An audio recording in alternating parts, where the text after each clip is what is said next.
ফোনটা দাও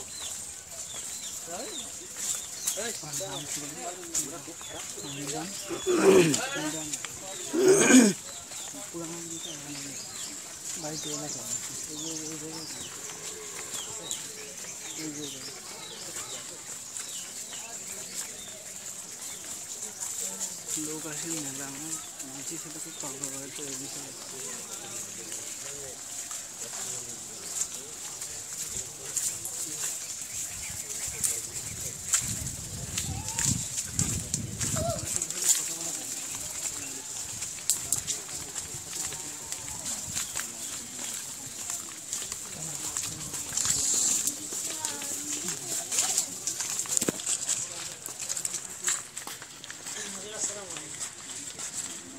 ভাই আমাদের মিজান ভাই তো ফজরের নামাজ এখান থেকে যে কেন্দ্রীয় মসজিদে পড়তেন ফজরের নামাজ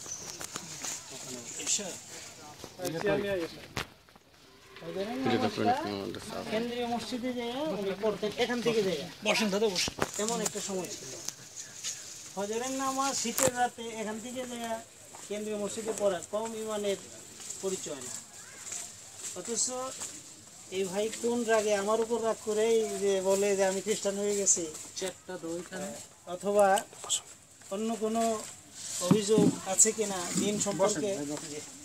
দিন সম্পর্কে ওনার কোনো অভিযোগ আছে কিনা এটা ওনার কাছ থেকে শুনলে পরের কাছ থেকে শুনে তো লাভ নাই ওনার কাছ থেকে আমরা শুনি ওনাকে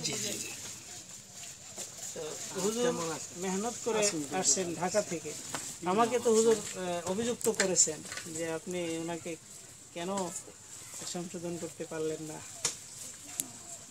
এই জন্য নিয়ে আসছি হুজুরকে কি নাম আপনার আমার নাম নাজির হোসেন নিদান নাজির হোসেন নিদান নিদান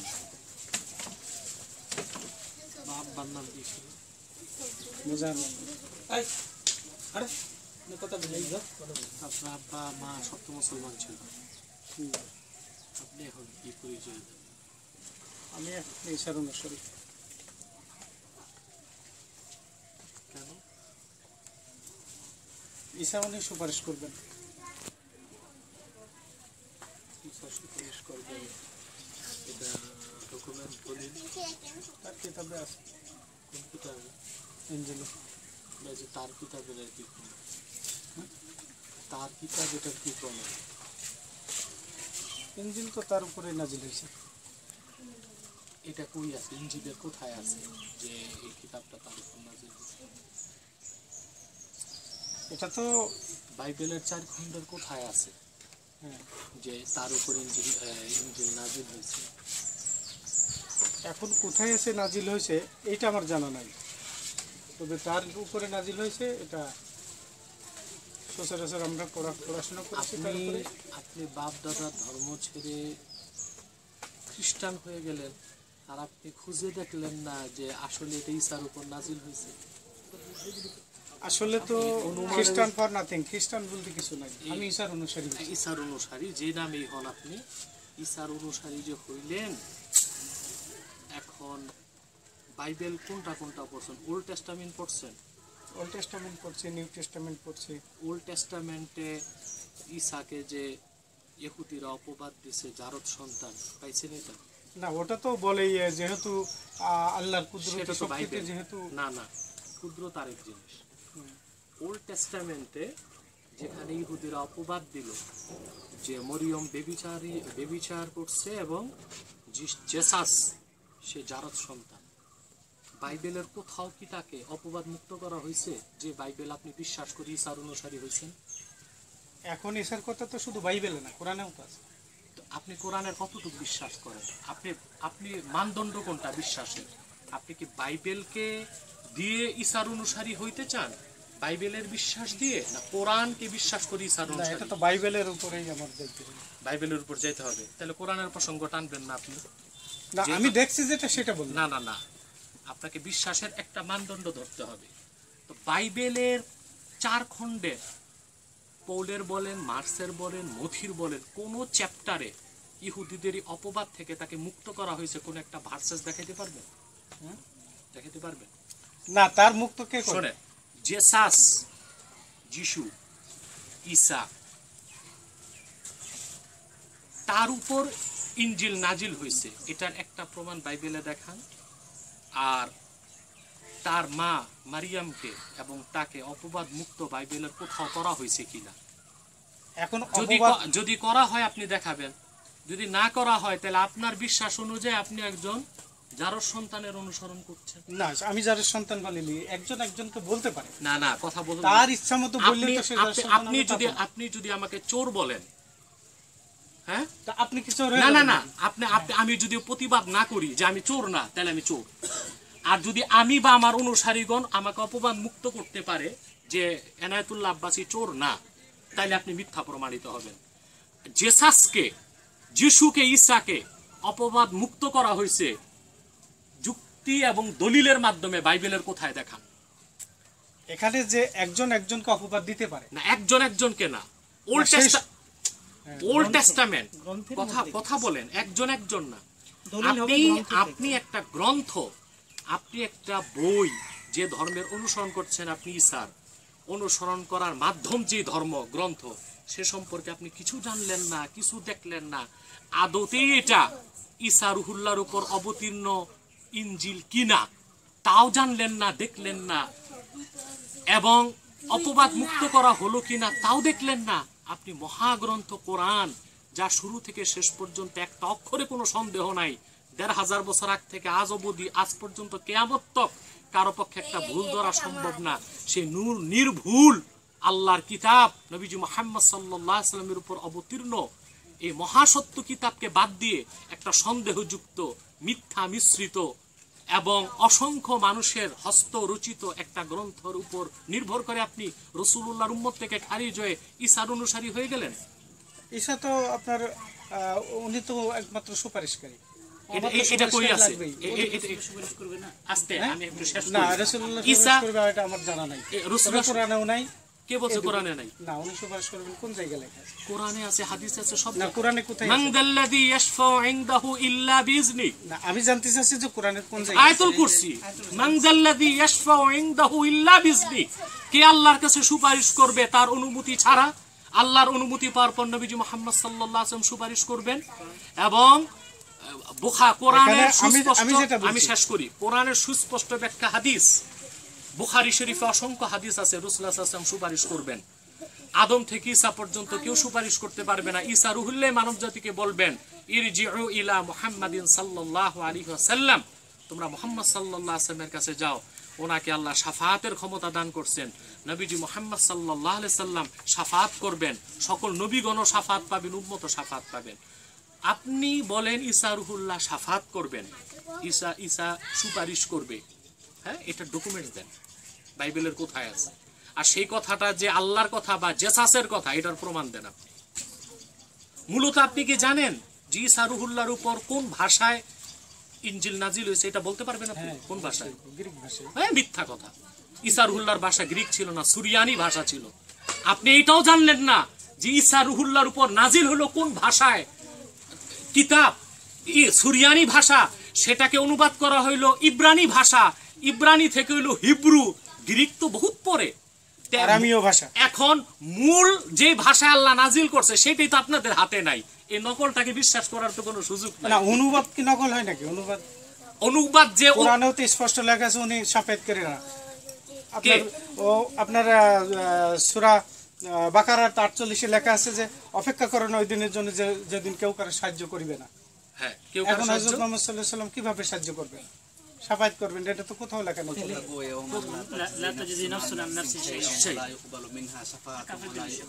এটা আল্লাহ আমি জানতে চাই, আমি বাংলায় জানতে চাই। আমার আমি বাংলাতেই বলি, আপনি বাংলা কোরআন থেকে আমার দেখান। আমি বাংলাতেই বলি, আমি বাংলাতেই, সূরা বাকারার 123 তাই লেখা আছে। আমি তা বাংলাতেই বলতেছি। এবং সূরা 46 নম্বর সূরা 9 নম্বর আমাকে শেষ সূরা করতে দেন। আহকাফের 9 নম্বর আয়াতে তাই বলতেছে। সব ঠিক আছে, ওই কথাগুলো আল্লাহ তাআলা বলেন অবিশ্বাসী, আপনাদের মতো অবিশ্বাসীদের ক্ষেত্রে যারা রাসূলুল্লাহর উম্মত হবে না তাদেরকে আল্লাহ নির্ধারণ করছে। আপনি আয়াতের একটু দেখছেন, আগে পরে দেখবেন না?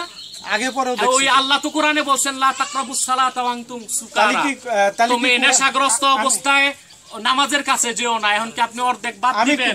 একটু বলি আমাকে শেষ করতে দেন। কোরআনে বলছে যে আপনি কোরআনের প্রসঙ্গে যেতে পারবেন না, আপনি তো কোরআন বিশ্বাস করেন না। আমি বিশ্বাস না করি। আপনি কি কোরআন বিশ্বাস করেন? আপনার কোরআনে তো আমি তো পড়েছি, আমার না না না না, যেমন আমি বাইবেল মোটেও বিশ্বাস করি না, আমি শুধু কোরআন বিশ্বাস করি। ঠিক আছে, এটা আপনার ব্যাপার। না, আপনি তো কোরআন বিশ্বাস করেন না। আপনি একটু বলতে দেন, আমি শেষ করি, তারপর আপনার আধা ঘন্টা শুনবো আপনার কথা। কোরআন থেকে আপনি দলিল দিবেন না, যেহেতু আপনি কোরআন বিশ্বাস করেন না। আপনার বাইবেল যে যিশুর উপর অবতীর্ণ হয়েছে, আমি এটা বলিনি যে আমি কোরআন বিশ্বাস করি না, এটা আমি বলিনি। এটা আমার চ্যালেঞ্জ, আমি চ্যালেঞ্জ জিসাস বা যিশুর উপর বর্তমান বাইবেল অবতীর্ণ হয় নাই। এটা বিকৃত মিথ্যাশ্রিত। না, আমি প্রমাণ দিই, বাইবেল আনেন, আমি প্রমাণ দিই। এটা আপনার মন্তব্য। বাইবেলের মধ্যে এক এক চ্যাপ্টারে এক এক কথা। আল্লাহর কথায় বৈপরীত্য থাকে না। আল্লাহ এমন না যে এক কথা বলে আর একটা ভুল। বাইবেলে একটা কথা আছে একরকম, আরেক কথা আরেক রকম। বাইবেলের মধ্যে অসংখ্য মিথ্যা এবং সত্যের মিশ্রণ ঘটছে। আমি একটু কথা বলি। আপনি বলছেন হাদিসে আছে, কোরআন বলছে যে উনি সাফায়াতকারী না। কোরআনে তো আছে, এটা কোরআনেই আছে। কোন জায়গায়? কোরআন আয়াত বললো না? আপনি বাংলায় বলেন, বাংলা কোরআন থেকে আমার বলেন কোন জায়গায়? এই যে বললাম, বাংলা অনুবাদ করে দিলাম। না, এখানে তো আমি বলছি সূরা বাকারার 123 আছে, 148 আছে, সূরাতুল বাকারা, আয়াতুল কুরসি। তাহলে কোরআন মিথ্যা নাকি? না, কোরআন চিরসত্য। কত সূরার কত নাম্বার আয়াত বললাম তো। হ্যাঁ, বলে দিচ্ছি, আয়াতুল কুরসি বের করো। 255 নম্বর আয়াত। সূরা বাকারা, কি আছে? সূরা বাকারার 48 কি আছে? সূরা বাকারার 123 কি আছে? হ্যাঁ, কোরআন শরীফ বের করো, বের করে আমাকে দাও, আমি তাকে বুঝাই। সে তো বাইবেলই আনতে পারলো না। আমি আগে এটা আসলে ওই হুজুর মূলত আগ্রহের কারণে আসছেন দেখা সাক্ষাৎ করতে। এটা তো কোনো আমাদের হ্যাঁ এরকম বিতর্ক না, কোনো আলোচনা সমালোচনা না, করতে। এখানে আমি বলি, এখানে তো ফার্স্ট স্টেপেই বিতর্ক শুরু হয়ে গেছে। না না, কখনো এটা হ্যাঁ, বিতর্ক না। এখানে মানে বাই কম্পিটিশন শুরু হয়ে গেছে। না, ওইটা আপনি হয়তো প্রসঙ্গটা এরকম না, প্রসঙ্গটা না, কারণে গেছে অরিজিনালি যেহেতু কম্পিটিশন শুরু হয়েছে তখন তো কম্পিটিশনের কথাই কথা বলতে হবে। কথা কিন্তু উনি বলছেন যে পরে লেভেলটার বেশিও শুনি। আমরা কথা শেষ হয়নি। এই জন্য আসিও নি, এলাকা ঘুরতে আসছি, সেই সূত্রে ওনারা আপনার সাথে দেখা করতে নিয়ে ঠিক আছে, তাতে অপরাধ নাই, আসছেন ভালো। আপনি যেটা বললেন না, আপনার ওই প্রথম কথাটাই আমার একটু সমস্যা। যদি আপনি পারেন আমাকে স্পষ্ট করে দিবেন।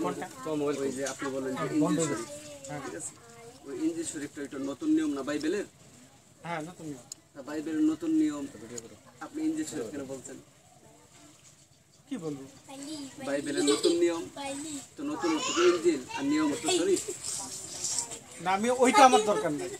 আমার দরকার আছে আমি একজন পাপী মানুষ, আমার সুপারিশকারী লাগে, তাই না?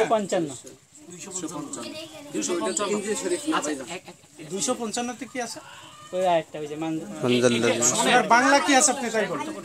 আরবি বলা বাদ দেন, বাংলা হ্যাঁ বাংলা বলতেছি, কে আছে আল্লাহর কাছে সুপারিশ করবে তার অনুমতি ছাড়া, হ্যাঁ অর্থাৎ আল্লাহর অনুমতি পাওয়ার পর সুপারিশ চলবে, আর যিনি করবেন তিনি মুহাম্মদ সাল্লাল্লাহু আলাইহি সাল্লাম। তো এইটা যে হযরত মুহাম্মদ সাল্লাল্লাহু আলাইহি সাল্লাম যে সুপারিশ করবেন না সেটা তো কোরআনেই আছে। কোথাও নাই, এটা চ্যালেঞ্জ। আপনি বের করেন সূরা। এই বের করো, হ্যাঁ 9 নম্বর সূরা, 9 নম্বর আয়াত, সূরা 46 নম্বর সূরা, সূরা আহকাফ বের করেন। সূরা বাকারা 48 বের করেন। সূরা বাকারা 48, সূরা বাকারা 123 বের করেন। 48 আগে বের করো, আগে 3 বের করো। 46 আপনার যে বিশ্বাসের মূল, বাইবেলে আপনি পাইছেন ঈসা সুপারিশ করবে, এটা বাইবেলে নাই, এটা আল্লাহ নাজিল করে নাই, বলেনি নাই। আছে সূরা বাইবেলে। না বাইবেলে আছে, ওটা মথির লেখা, লোকের কথা, ঈসার কথা না। ঈসা সুপারিশ করবেন এটা বলেন নাই। ঈসার সাথে ঈসা যদি মানব জাতিকে সুপারিশ করতে ঈসার পারে, সাথে থেকেই তো তাকে যখন শুলে চড়ানো হলো, তাহলে নিজেকে সুপারিশ বাঁচাইলো না করবে কেন? কাকে? সুপারিশ করবে বাঁচাইলো কাকে? না কেন? তাহলে আপনি যদি তাই বলেন, ঈসা কুদরতি শক্তিতে কিভাবে তার সৃষ্টি হলো, জন্ম হলো কিভাবে, কিভাবে হলো? আল্লাহ তাআলা বলছেন কোরআনে কিভাবে হয়েছে। হ্যাঁ মানে আমি বলতে চাচ্ছি যে ভাইজান ওনার বিশ্বাস, চিন্তা, চেতনা সবকিছু তো উনি ইন্দ্রিয় শক্তি থেকে বলতেছেন। হ্যাঁ তো মূলত ওইটাকে, যে গ্রন্থটা বা যে অংশটাকে তিনি ইন্দ্রিয় শক্তি মনে করছেন, ওটা তো প্রকৃতপক্ষে ইঞ্জিলই না, না ইনজিলি ওটা তো বাইবেলের নতুন নিয়ম। তো বাইবেলের নতুন নিয়ম শত শত বছর ধরে নতুন নিয়ম নামে চলে আসলো, এখন ওইটা কেন ইঞ্জিল হয়ে যাবে?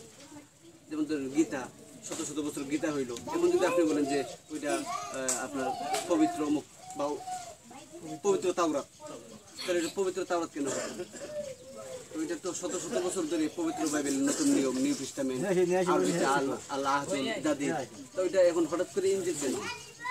ইনজিল কেন, ওইটা তো উত্তর আমার দরকার নাই, তাহলে তো ওইটা ইঞ্জিল ওটার উত্তর আমার দরকার নাই।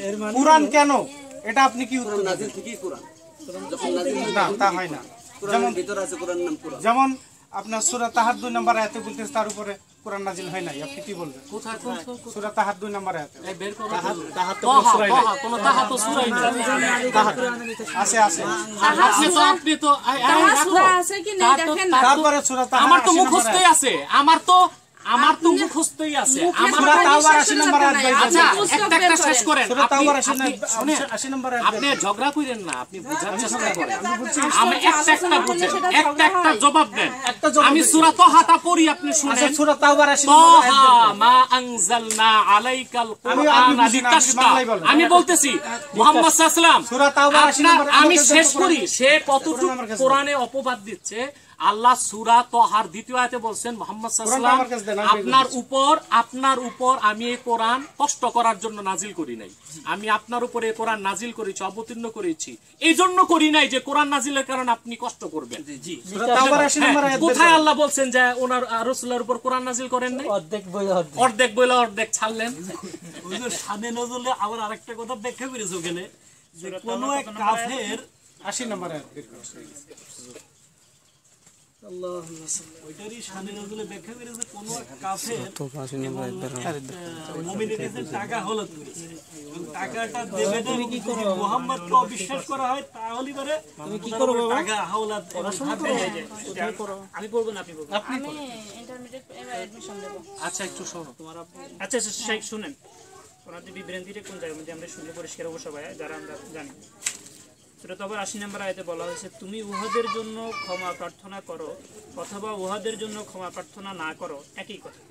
তুমি 70 বার উহাদের জন্য ক্ষমা প্রার্থনা করিলেও আল্লাহ উহাদেরকে কখনোই ক্ষমা করবেন না।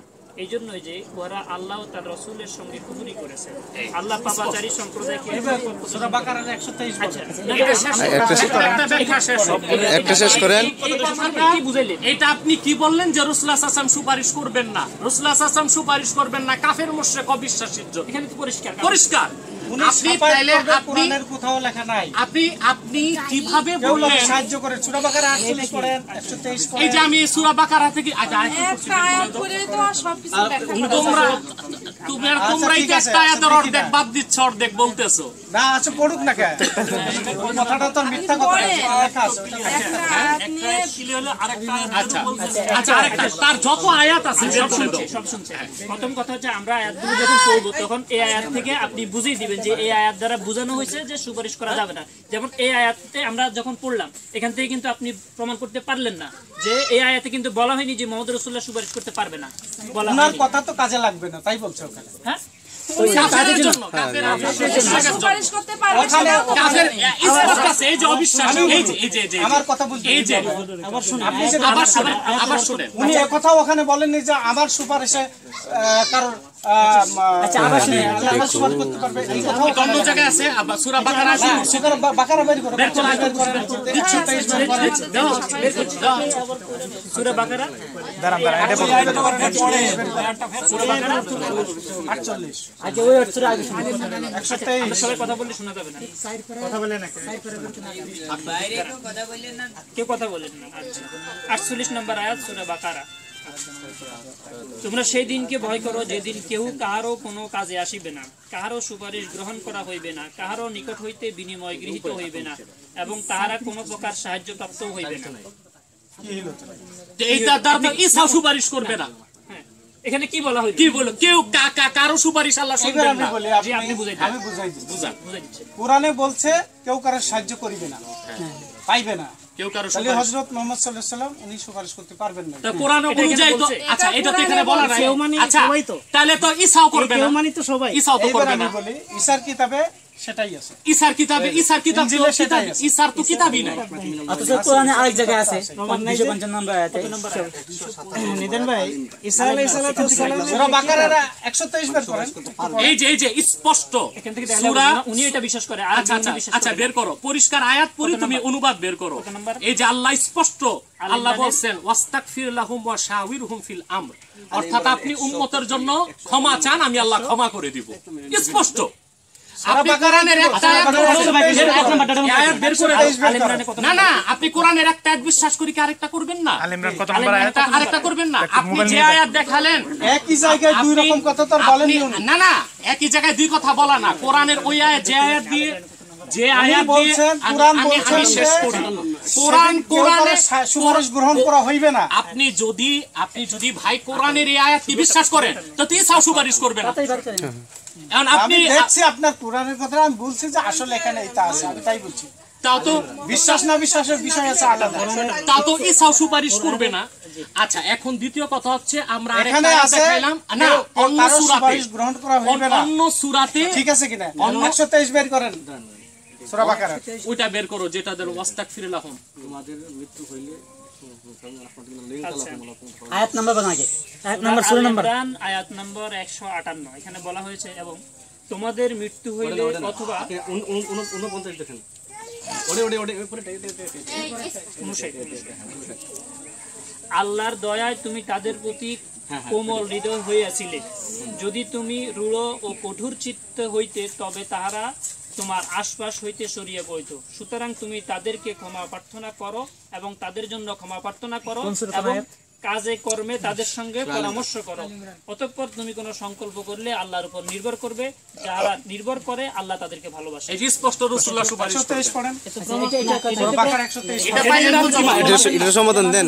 আমি বলছি যে কোরআনের ভিতরে ওইটা লেখা আছে এটাও লেখা আছে না আগে বলছেন যে কারো কোরআনে নাই সুপারিশ গ্রহণ করা হইবে না কোরআনে নাই আপনি বলছেন কোরআন কারীমের মধ্যে বাকারা 123 সুপারিশের পড়েন। কথা নাই, রাসূলুল্লাহ সুপারিশ করবেন না আপনি বলছেন। অথচ এখানে পাওয়া গেল পাওয়া গেছে আছে স্পষ্ট, আল্লাহ রাসূল সুপারিশ করবেন, আমাদের জন্য ক্ষমা চাইবেন, আল্লাহ ক্ষমা করবে। এখন এটা মানছেন কি এই যে এটা যে বললো যেমন আল ইমরানে কত বলা নম্বর? হলো 159 সূরা তাওবার 80 তাই না কারোর ব্যাপারে সুপারিশ করলেও গ্রহণ করা হইবে না এই তো শুকরিয়া এগুলো বুঝেছি।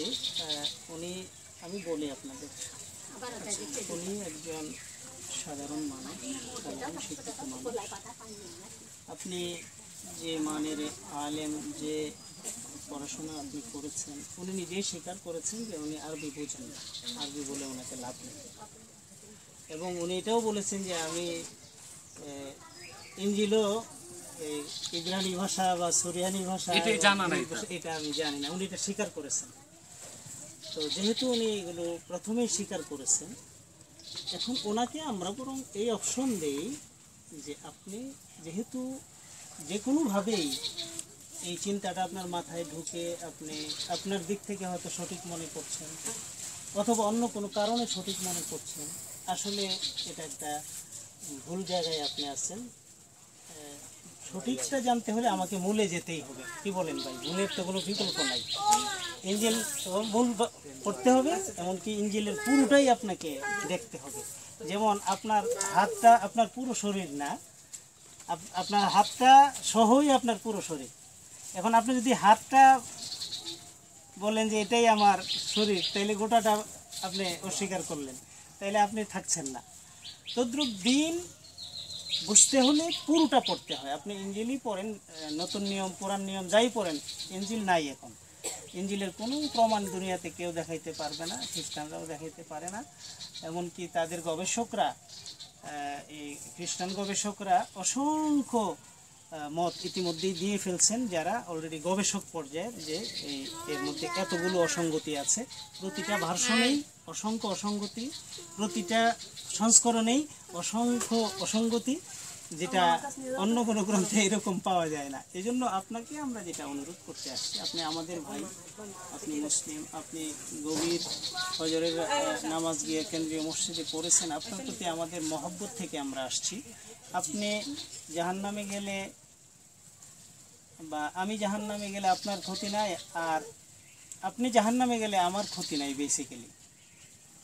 কিন্তু ক্ষতি আছে একটা, যে আমরা যখন একজন মানুষকে পুকুরে পড়ে যেতে দেখি, একটা শিশু মরে যায় দেখি, তখন আমার দায়িত্ব হয়ে যায় তাকে ওঠানো। কেউ যদি কারোর বাড়িতে আগুন লাগে, তাহলে আমাদের নৈতিক দায়িত্ব হয়ে যায় আগুন নিবানোতে সহযোগিতা করা। তো আপনি যেহেতু নিজে এই দাবি কখনো করেন না, করা সম্ভব না, যে আপনি কোরআনের সব বুঝেন আর বাইবেলেরও সব বুঝেন, এটা আপনি নিজেও দাবি করেন না। আপনার শুরুর কথাতে আমি বুঝেছি। তো যেহেতু দাবি করেন না, এই জন্য আপনাকে আমরা অনুরোধ করব যে আপনি বিষয়গুলো একটু পড়াশোনা করেন।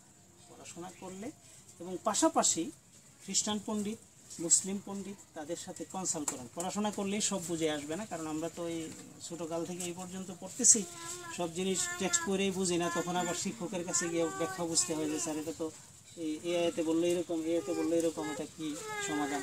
তখন পণ্ডিতরা এগুলো বুঝান। তো আপনাকে একটু পড়াশোনা করতে হবে।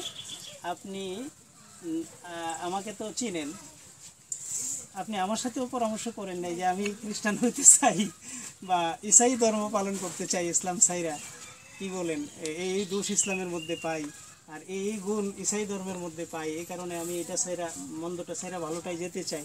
এই ধরনের কোনো পরামর্শ আপনি কখনোই করেন নাই। অথচ আপনার ফ্যামিলির খুঁটিনাটি বিষয় নিয়েও আমার সাথে বিভিন্ন সময় পরামর্শ করেছেন। বোঝা গেছে যে আপনি আমাকে মহব্বত করেন। এই জন্য আমি অনুরোধ করব যে আপনি পড়াশোনা করেন। আপনাকে আজকেই সব আমাদের সাথে স্বীকার করতে হবে, বিষয়টা এরকম না। আপনি ভালো বুঝছেন কি শুদ্ধ বুঝছেন, ওই আপনার মাধ্যমে ওনাকে বলেন তর্ক জুড়ায় দেয়, আমরা আসলাম মহব্বত করে তাকে নাজাতের পথ দেখাইতে, সে তো একটু রাগ করে বসে। না রাগ করে না, আমি তো রাগ করিনি, বরঞ্চ হচ্ছে উগ্রতা আপনার মধ্যেই বেরিয়ে আসছে, সেটা আমি লক্ষ্য করি। কথাটা শেষ করতে দিতে আমার হয়। ভিতর থেকে এরপর রাগের কোনো কথা না, ঠিক আছে বেরোইছে, আমি মনে করি। আপনি করে উত্তর নিয়ে নেন। কোরআন শরীফের যতগুলো আয়াত আপনি দেখাইলেন, প্রত্যেকটার খণ্ডিত অনুবাদ আপনি করছেন। আমরা অংশটুকু করেছেন, আপনি কথা বলবেন, আমি বলি। আমরা পূর্ণাঙ্গ অনুবাদ করে দেখাইলাম যে কোরআনের যে আয়াত দিয়ে আপনি সাব্যস্ত করতে চান আল্লাহ রাসূল সাল্লাল্লাহু আলাইহি ওয়াসাল্লাম সুপারিশ করবেন না, সেই আয়াত দিয়ে তো প্রমাণ হয়, তাহলে ঈসাও সুপারিশ করবেন। কিন্তু আমরা কিন্তু শেষ করি, আপনি বলবেন আপনি। 2, আমরা পরিষ্কার সূরা বাকারা আয়াতুল কুরসি থেকে দেখাইলাম মাংদাল্লাযী ইয়াশফাউদাহু ইল্লা বিইজনি, আল্লাহর অনুমতি ক্রমে নবীজি মুহাম্মদ সাল্লাল্লাহু আলাইহি ওয়াসাল্লাম সুপারিশ করবেন। আলে ইমরান থেকে দেখাইলাম আল্লাহ নিজেই ওনার হাবিবকে বলছেন যে উম্মতের জন্য আপনি আমার কাছে ক্ষমা চান, সুপারিশ করেন, আমি ক্ষমা করব। তো কিভাবে আপনি বললেন আল্লাহ রাসূল সাল্লাল্লাহু আলাইহি ওয়াসাল্লাম সুপারিশ করবেন না? আমরা আপনি ঘর থেকে কোথাও নাই, সূরা বাকারাই বলছে যে কেউ কারো সুপারিশ করতে পারবে না। 46 নম্বর আয়াত আবার বের করো, আবার বুঝাই, 46 নম্বর আয়াত আবার বের করো। আপনি 123 বের করেন, সূরা বাকারা 48 তাই একটা বলবেন না, একটা জবাব নেওয়া। আমি দুইটাই ওই একটা শেষ এক জায়গায় নেই, এই জন্য বলতেছি। একটা শেষ করি দুইটাই করে নেই। পুরি যারা করে কত নম্বর আয়াত? 46 নম্বর আয়াত। সূরা বাকারা 123 শুধু 46 নম্বর। সূরা বাকারা 123।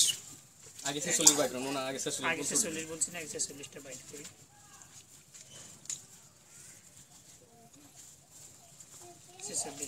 সূরা বাকারা 46 টা এই ধরনের কিছু নেই। ওনার 48 এর মধ্যে ওনার দাগ আছে। 48 সূরা বাকারা 48 মনে হয় আপনি বলছিলেন। 48 ওনার দাগ আছে যেগুলো উনি বলতেছেন সবগুলো মাত্র আগের আয়াত থেকে পড়লেই হবে, হে বনি ইসরাইল। জি জি, এর একটু এক আয়াত আগ থেকে আমরা বলতেছি। বলেন। হে বনি ইসরাইল, আমার সেই অনুগ্রহকে স্মরণ করো যত দ্বারা আমি তোমাদেরকে অনুগৃহীত করিয়াছিলাম এবং বিশ্বে সবার উপরে শ্রেষ্ঠত্ব দিয়েছিলাম। তোমরা সেই দিনকে ভয় করো যেদিন কেহ কাহারও কোনো কাজে আসিবে না, কাহারও সুপারিশ গ্রহণ করা হইবে না, কাহারও নিকট হইতে বিনিময় গৃহীত হইবে না এবং তাহারা কোনো প্রকার সাহায্য প্রাপ্তও হইবে না। এখানে বনি ইসরাইলের কথা বলছে, ঈসা নবী কারো সুপারিশ করতে পারবে না, এটাই এখানে বোঝানো হয়েছে।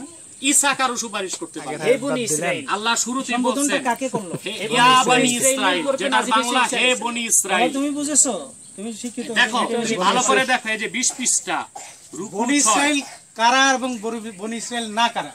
হ্যাঁ হ্যাঁ ঠিক আছে। ইসরাইল হলো ইহুদিরা আর কি। আমি বলি, আমি তাকে ব্যাখ্যা দিয়ে দিই। হযরত ইব্রাহিম আলাইহিস সালামের ছেলে ইয়াকুবের বংশধররাই তো সব বনি ইসরাইল। আমি শেষ আর করি। 12 বংশই তো বনি ইসরাইল। আপনি তারাই কথা সবই শুনেন, আছে। আপনি কথা শেষ করেন। আমি কথা শেষ করি। মুসলমান বনি ইসরাইল না, কিন্তু মুসা ও ঈসার অনুসারীরাই বনি ইসরাইল। হযরত ইব্রাহিম আলাইহিস সালামের ছেলে হযরত ইসমাইল, ওনার বংশে আল্লাহর হাবিব নবীজি মুহাম্মদ সাল্লাল্লাহু আলাইহি ওয়াসাল্লাম এসেছেন। আর হযরত ইব্রাহিমের আরেক ছেলে হযরত ইসহাক, তার ছেলে হযরত ইয়াকুব। ইয়াকুবকে বাইবেলে জ্যাকব বলা হয়েছে এবং তারই আরেক নাম ইসরাইল। হযরত ইসহাকের নাম ইসরাইল। এর থেকে হযরত ইসহাকের সন্তান হযরত ইয়াকুব। হযরত ইয়াকুবের 11 সন্তান, তার মধ্যে একজনের নাম ছিল ইয়াহুদা থেকে ইহুদি। এই ইহুদিদেরই নাম বনি ইসরাইল, ইয়াকুবের ইসহাকের বংশধর। বনি ইসরাইলের মধ্যে নবী হিসেবে আসছে হযরত ঈসা। হযরত ঈসার উদ্দেশ্যে আল্লাহ বলছেন বনি ইসরাইলকে লক্ষ্য করে, হে বনি ইসরাইল, অর্থাৎ ইহুদিগণ, এবং ঈসা আসছে যাদের জন্য, যাদের কাছে, তাদেরকে আল্লাহ লক্ষ্য করে বলছেন আমার সেই অনুগ্রহকে স্মরণ করো যত দ্বারা আমি তোমাদেরকে অনুগৃহীত করিয়াছিলাম এবং বিশ্বের সবার উপরে শ্রেষ্ঠত্ব দিয়েছিলাম।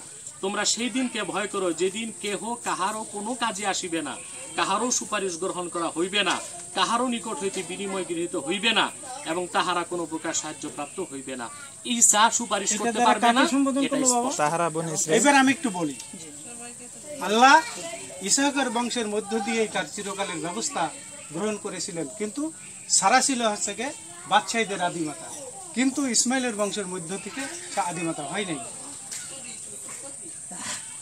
এটা তো অন্য প্রসঙ্গ। আপনার যে ওইটা ওইখান থেকে তো আপনি তো ওইখান থেকে আপনার দাবি হুজুর সাহেব ওইখান থেকেই কথা বলেছেন, না, আপনার দাবি ওইখান থেকে কথা বলেছেন ইসমাইল এবং ইসহাকের মধ্য দিয়ে কথা বলেছেন, কিন্তু আল্লাহ যখন আপনার দলিলের জন্য তারাই কথা ইব্রাহিম আলাইহিস সালাম যখন আল্লাহর কাছে বললেন যে তুমি আমার ইসমাইলকে রেখে রেখো, তখন ইসমাইল আল্লাহ বলেছিলেন আমি শুনলাম, কিন্তু আমার চিরকালের ব্যবস্থা রাখবো ইসহাকের মধ্য দিয়ে, ইসহাকের বংশের মধ্য দিয়ে, আর সে সারা হবে আর বাদশাহীদের আদিমাতা।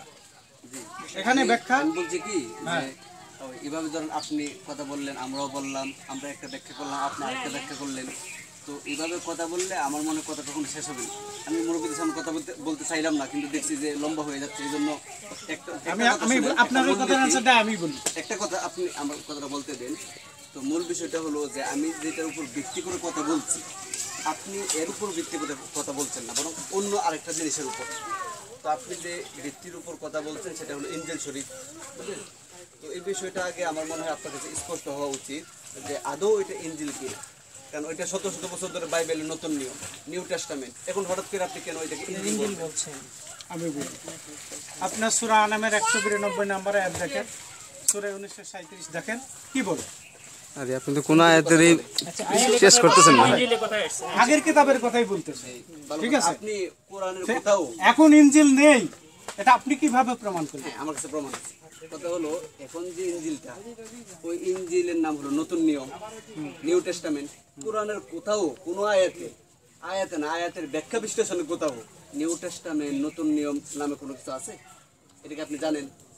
আয়াতের কোরআনের আয়াতে কোরআনের ভিতরে নতুন নিয়ম নামে কোন গ্রন্থের নাম আছে? নেই। ইনজিল আছে। ওই নতুন নিয়মটাকে আপনি ইনজিল বানায়া কোরআনের ভিতরে ঢুকাইতে চাইছেন না, এটা লাভ কি? কার লাভ? এত এগুলো লাভটা কি? কি কারণে এগুলা করতেছে? কে এটা আপনারা করতেছে? জানেন? আপনারা জানেন না, এটা ঠিক কথা না। কেন? এটা আপনার মন্তব্য। না, এটা আপনার মন্তব্য। বাইবেলে এখনো তো নতুন নিয়ম আছে, এখনো আছে। ঠিক আছে, কিন্তু ইনজিল শরীফ না, এটা হচ্ছে আপনার মন্তব্য। না, মন্তব্য না, এটা আমরা প্রমাণ কথা নাই বলি যে তো এই আপনার অংশটা কাছে কোনো বাইবেলের মধ্যে প্রমাণ নতুন নাই, নিয়ম আপনার না। বইটার মধ্যেই প্রমাণ নাই, তো আপনি কিভাবে প্রমাণ? আমার নাম আমার বাবা রাখছে এনায়েতুল্লাহ, এখন আপনি সলিমউদ্দিন বলে নতুন নাম রাখবেন, এটাকে গ্রহণযোগ্যতা পাবে? এক একটা ইনজিলে আল্লাহ নাম দিয়েছেন ইনজিল, তাহলে এটার নাম কোরআনের হলো ভিতর ওই নিউ কথা ঠিক টেস্টামেন্ট। না, যা আগের কিতাব দেখো, সূরা নিসা 4 নম্বর 94 নম্বর আয়াত দেখেন, আগের কিতাবের কথা বলছে। হযরত মুহাম্মদ সাল্লাল্লাহু আলাইহি ওয়াসাল্লামকে হুঁশিয়ারি দেওয়া হয়েছে। হ্যাঁ ভাইজান, আমি এটাই বলছি যে আগের কিতাব তো তাওরাত ইনজিল, তাই না? আগের কিতাব তো তাওরাত ইনজিল, আর এখন আপনি যেটা কি তাওরাত ইনজিল বলছেন, ওটা তো নতুন নিয়ম। তাওরাত না, ইনজিলও না। তো তাওরাত ইনজিল নিয়ে আসেন আমরা দেখব। পুরাতন নয় যে আগের যে কিতাব যে তাওরাতের কথাটাই তো ইনজিলে আছে। হলো তো, কিন্তু সেটা তো তাওরাত তো ইনজিলের কথা ইঙ্গিত করতেছে, বলতেছে। কিন্তু পুরাতন নিয়মের কথা তো নাই। পুরাতন নিয়মের কথা আছে কোরআনে? নিয়ম তো পুরাতন নিয়ম, নতুন নিয়ম আছে। যেহেতু ঈসা আসছে কুদরতি শক্তির মধ্য দিয়ে, নতুন নিয়ম হবে না? আচ্ছা, ভালো কথা। অবশ্যই হবে। আপনি ইনজিল কেন বলছেন? তাহলে নতুন নিয়ম বলেন। ওই একই কথা। আপনার মন গড়া কথা। নতুন মন গড়া নাই, এখানে লেখা আছে না, আমি কি বানাই বলতেছি না? যেমন আমি বলতেছি যে আপনি বলতেছেন যে ইনজিল বলতে কিছু নাই, এটা আপনার মন্তব্য। নতুন নিয়ম কেন ইনজিল চালায় দিতেছেন? এটা তো দেখাবেন তো ইনজিল। ইনজিল, কোরআনে যে ইনজিলের কথা বলা হয়েছে, ওই ইনজিল তো নাই। আপনার হাতে যেটা, সেই ইনজিল কিনা? আপনার কোরআনেও ইনজিলের কথাই আছে। আমি সেটাই তো বলছি। ওই সূরা আপনি আলে ইমরান বের করেন, আমি সেই ইনজিলই আরে বের করলি কেমন? ওই সেই ইনজিলই এইটা। এটা কি না? অবশ্যই সেটা। এটাই তো এখন প্রশ্ন আমাদের। দাঁড়ান সবাই, এই জায়গায় থাকেন। আপনার দাবি হলো যে কোরআনে যে ইনজিলের কথা বলছে, আমার হাতে যে বাইবেল, এটা সেই ইনজিলেই, এটাই তো আপনার দাবি। হ্যাঁ, আর আমি বলতেছি যে আপনার এই দাবিটা আসলে ভুল দাবি, এটা মিথ্যা দাবি, ওটা সেই ইনজিল না। এটা কিভাবে ভুল? এই তো এখন এইটা না সমস্যার সমাধান। আমি যদি এটা ভুল প্রমাণ করতে পারি, তাইলেই তো আপনি সন্তুষ্ট। আর যদি আপনি এটাকে সত্য প্রমাণ করতে পারেন, তাহলে আমি সন্তুষ্ট। এই না কথাটা? সমস্যা তো এখানে আপনারও না, আমারও না। সমস্যা হলো আমরা চাই সত্যটা। আমি হ্যাঁ, ওইটাই কথা। হ্যাঁ, আমি চাই সত্যটা। হ্যাঁ, সত্যটা কি? তাই না? তাইলে আমি দাবি করছি যে কোরআন যে ইনজিলের কথা বলছে, আপনার হাতে যে Bible old testament new testament নামে আছে, সেটা সেই ইনজিল না। এটা হলো আমার পরিষ্কার বক্তব্য। আর আপনার বক্তব্য হলো যে না, এটা সেই ইনজিলেই। এই না কথাটা? জি। প্রমাণ লাগবে না? আমি যদি দাবি করি, আমার দাবির পক্ষে প্রমাণ লাগবে না? অবশ্যই। যে এটা সেই ইনজিল না, আমি প্রমাণ দিতে হবে। আবার আপনি যখন দাবি করছেন যে না, এটা সেই ইনজিলেই, তাহলে আপনারও তো প্রমাণ দিতে হবে। নাকি আপনি এটা বলবেন যে না, প্রমাণ টমান বুঝি না, যা আছে এটাই বিশ্বাস করি। আপনারটা প্রমাণ লাগবে, আমারটা প্রমাণ লাগবে না, এরকম কিছু বলা যাবে না। না, এখানে তো প্রমাণের অনেকগুলা পয়েন্ট দেখাতে হবে। হ্যাঁ, সেটাই তো তাই না? বলছি। হ্যাঁ, এই যে অনেক এই ইনজিল সেই ইনজিল না, কেন এই ইনজিল সেই ইনজিল না? হ্যাঁ, এটাই। এটা কি কারোর ব্যক্তিগত স্বার্থের ব্যাপার আছে নাকি? আচ্ছা, এটা মুসা সাহেব বলুন। আমি সেটাই বলছি যে এটা বললেন। আমাদের কাছে পবিত্র বাইবেল এখনো আছে, এবং একটা না, আমার কাছে 14টা আছে। 14টা ঠিক ভাষা আছে। আছে। তো এখন পবিত্র বাইবেল যে নতুন নিয়মটা, এর ভিতরে যা আছে ইনজিল শরীফ, তাই তো নাকি? তাহলে পবিত্র বাইবেল নতুন নিয়মটাই ইনজিল শরীফ, তাই না?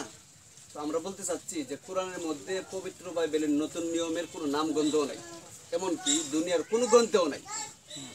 আর এখন পর্যন্ত আমার কাছে আরবি এডিশনও আছে। এখন পর্যন্ত আরবিতে ওই নতুন নিয়মের মধ্যে আল আহদুল জাদিদ লেখা, আল আহদুল জাদিদ, নবসন্ধি। তো এখন বাংলাদেশে ওইটা এসে ওই কয়েক বছর ধরে ওইটা ইনজিল শরীফ হয়ে গেছে। তো কয় বছর হবে? এখন শুনেন, নাম 2 দিছে বছর আর হোক, কি। আমার কথা হলো যে ওইটা ঈসা আলাইহিস সালাম চলে গেছে মুহাম্মদুর রাসূলুল্লাহ দুনিয়াতে আসারও 550 বছর আগে। মুহাম্মদ রাসূল চলে গেল প্রায় 1500, মানে মোটামুটি 2000 বছর।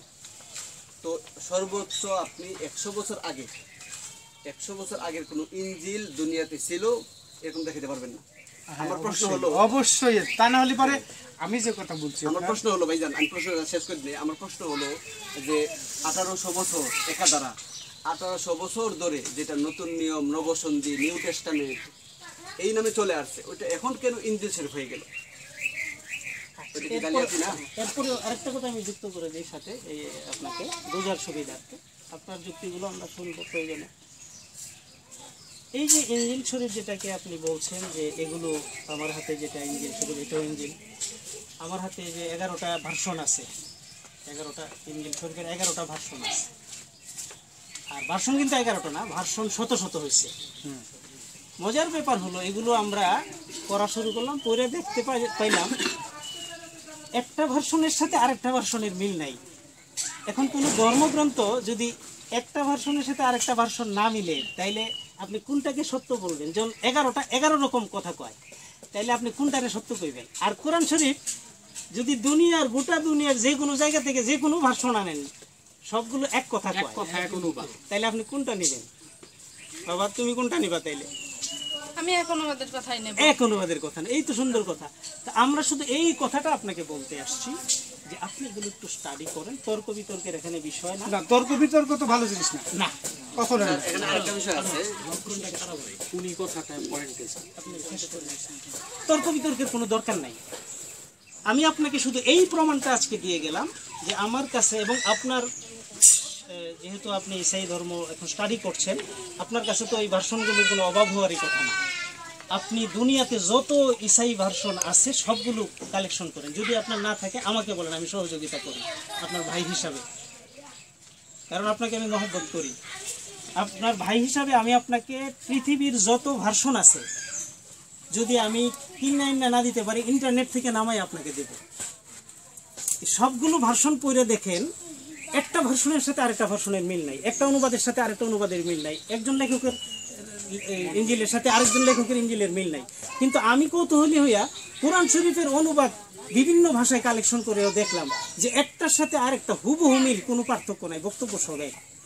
এখন আপনার ইঞ্জিলে যদি এই ভার্সনে বক্তব্যটা থাকে এরকম, আরেক ভার্সনে যদি থাকে তার উল্টোটা, তাইলে সঙ্গত কারণে আপনি মানুষ হিসাবে একটু আগে যে বললেন যে আমার কার এত ব্যক্তিগত স্বার্থের ব্যাপার আছে এগুলোকে বদলাইবার জন্য, আসলে আমিও তো তাই মনে করি। ধর্মগ্রন্থ বদলানোর এমন কার স্বার্থ জাগলো? তো যদি পার্থক্য হয় তাইলে তো নিশ্চয়ই কোথাও না কোথাও গোলমাল হয়েছে, এটা মনে করাই স্বাভাবিক। কি বাবা ঠিক, এটা ঠিক না যে কোথাও না কোথাও গোলমাল হয়েছে? নাইলে এরকম পার্থক্য হচ্ছে কেন? ধর্মগ্রন্থ তো আল্লাহর কিতাব, এটা তো পার্থক্য হওয়া উচিত ছিল না। যেহেতু পার্থক্য হয়েছে তাইলে বোঝা গেল এটা আল্লাহর কিতাব না, বরং আল্লাহ যে কোরআনে বলছেন যে আমি কোরআনে এই ইব্রাহিম, ঈসা, মুসার গ্রন্থের সমস্ত কিছু কোরআনে সংযোজন করে দিয়েছি, এই কোরআনই পূর্ববর্তী গ্রন্থগুলোর সত্যায়নকারী হিসাবে তোমাদের কাছে পাবার, বাকিগুলোর সত্যায়নকারী হিসাবে দাঁড়াইতে পারবে না, কারণ এগুলো এক এক ভার্সন এক এক রকম হয়ে গেছে। মানুষ বদলাই ফেলছে, মানুষেরা এগুলো বদলাইছে, আল্লাহ বদলায় নাই। মানুষ যদি ঠিক রাখতো তাইলে আখিরি নবী পাঠানোর দরকার হতো না, আখিরি কিতাব পাঠানোর দরকার পড়তো না। আল্লাহ তাআলা এই কারণেই মুসাদ্দিকাল লিমা বাইনা, হ্যাঁ, আর একটু আমি সংযোজন করি ভাইকে। উনি যে বলছেন যে তোমরা তাওরাত এবং ইনজিল পড়ো, আল্লাহ কোরআনে বলছেন তাওরাত ও ইনজিল নবীজি মুহাম্মদ সাল্লাল্লাহু আলাইহি সাল্লামের আগমনের আগ পর্যন্ত তাওরাত ও ইনজিলে প্রচুর পরিমাণ অবিকৃত সত্য কথা ছিল। এই জন্যে আল্লাহ রসুল সাল্লাল্লাহু আলাইহি সাল্লামের আগমনের পরে আল্লাহ তাআলা যারা কোরআনকে সন্দেহ করছে, আহলি কিতাবের ইহুদি খ্রিস্টানদের, তাদেরকে বলছে যে তোমাদের মধ্যে যারা আলেম আছে তারা যে তাওরাত ও ইনজিলের কথাগুলোকে গোপন করে রাখছে, ঢেকে রাখছে, তাদেরকে হাত তুলে পড়তে বলো, তাইলেই তারা কোরআনকে স্বীকার করে নিবে এবং মুহাম্মদ সাল্লাল্লাহু আলাইহি সাল্লামকে বিশ্বাস করতে বাধ্য বেরিয়ে পড়বে। তো যাই হোক, আমরা আচ্ছা, এবং দ্বিতীয় কথা ইনজিল, তাওরাত, জাবুর তাদের নিজ নিজ যুগে যাদের উপর অবতীর্ণ হয়েছে, ওটা তো সেই সময় আসমানি কিতাব ছিল, আল্লাহর কালাম ছিল, আমরা বিশ্বাস করি এবং বিশ্বাস না করলে আমাদের ঈমান থাকবে না। পরবর্তীতে মানুষের হাত লাগার কারণে তাওরাত, ইনজিল, জাবুর সবগুলি বিকৃত হয়ে গেছে। আল্লাহ তাআলা তার আখিরি নবী, সর্বশ্রেষ্ঠ সর্বশেষ নবী ও রাসূল নবীজি মুহাম্মদ সাল্লাল্লাহু আলাইহি ওয়াসাল্লামের মাধ্যমে দিনকে পরিপূর্ণ করেছেন ১৫০০ বছর আগে। আর এই দিন যেন কিয়ামত পর্যন্ত অবিকৃত থাকে, এই জন্য এই দিনের মূল সনদ কোরআন হেফাজতের দায়িত্ব আল্লাহ নিজের হাতে নিয়েছেন। আল্লাহ বলছেন এই কোরআন আমি নাজিল করেছি মুহাম্মদ সাল্লাল্লাহু আলাইহি সাল্লামের উপর, এই কোরআন হেফাজতের দায়িত্ব আমি আল্লাহ। এই জন্য আজ পর্যন্ত কেউ একটা অক্ষর বিকৃত করতে পারে নাই। কিন্তু বাইবেলের কোথাও লেখা নাই যে এটা আমি নাজিল করছি আর আমি সংরক্ষণ করব। আর বাইবেলের অস্তিত্বে প্রমাণ দিচ্ছে যে আল্লাহ নাজিল করছেন ঈসা রুহুল্লাহর উপর সুরিয়ানি ভাষায়, সেই মূল ভাষা বিলুপ্ত, সেই ভাষায় কোনো বাইবেল পৃথিবীতে নাই। তারপর ট্রান্সলেট হইল ইব্রানি ভাষায়, সেই ভাষাতেও কোনো বাইবেল নাই, এখন আছে গ্রিক ভাষায় বা হিব্রু ভাষায়। এবং বর্তমান বাইবেল যেগুলো আমরা পাচ্ছি এগুলোর মধ্যে প্রচুর পরিমাণ বৈপরীত্য দেখা যাচ্ছে। চ্যাপ্টার লুকে যেটা আছে চ্যাপ্টার মথিতে তার বিপরীত। যেমন একটা উদাহরণ দেওয়া যায় একেবারে বাস্তবিক, যে বাইবেলের একটা চ্যাপ্টারে, আমার এখন পৃষ্ঠা মনে নাই, যে পৃথিবীর বয়স ধরা হয়েছে 5000 বছর, আর এখন সায়েন্স দেখতেছে বা ইতিহাসও প্রমাণ করতেছে যে ইব্রাহিম আলাইহিস সালামেরই যুগ চলে গেছে 7000 বছর। এই বাস্তব একটা চরম একটা অবাস্তব কথা। আল্লাহ তো অবাস্তব মিথ্যা কথা বলতে পারেন না। আবার চ্যাপ্টার পৌলে যে দেখা যাচ্ছে চ্যাপ্টার 1 এর কথার বিপরীত। এই কথাটার প্রমাণ যদি চান আপনারা, আবার আমরা আসি বাইবেলের সবগুলো সংস্করণ নিয়ে। কোনগুলো নিয়ে আসব? বাইবেল সোসাইটি লন্ডন যেটা ছাপাইছে, বাইবেল সোসাইটি নিউ ইয়র্ক যেটা ছাপাইছে, বাইবেল সোসাইটি বাংলাদেশ যেটা ছাপাইছে, সবগুলো আনি। এবং বাইবেল সোসাইটি ইসরায়েল যেটা ছাপাইছে, 11টার মধ্যে ইনশাআল্লাহ আমাদের যে কোনো দায়ী 11টার মধ্যে 1100 রকম কথা বের করে দিবে। 11 রকম না, 1100 রকম বের করে দিবে। আচ্ছা, আমার মনে হয় যদি বিকৃত হয় কোরআনে, কেন আগের কিতাবের কথা বললেন? যে এটা এই জবাবগুলো কোরআনই দিয়ে রাখছে, এই জবাবগুলো বাইবেলও পাবেন আপনি।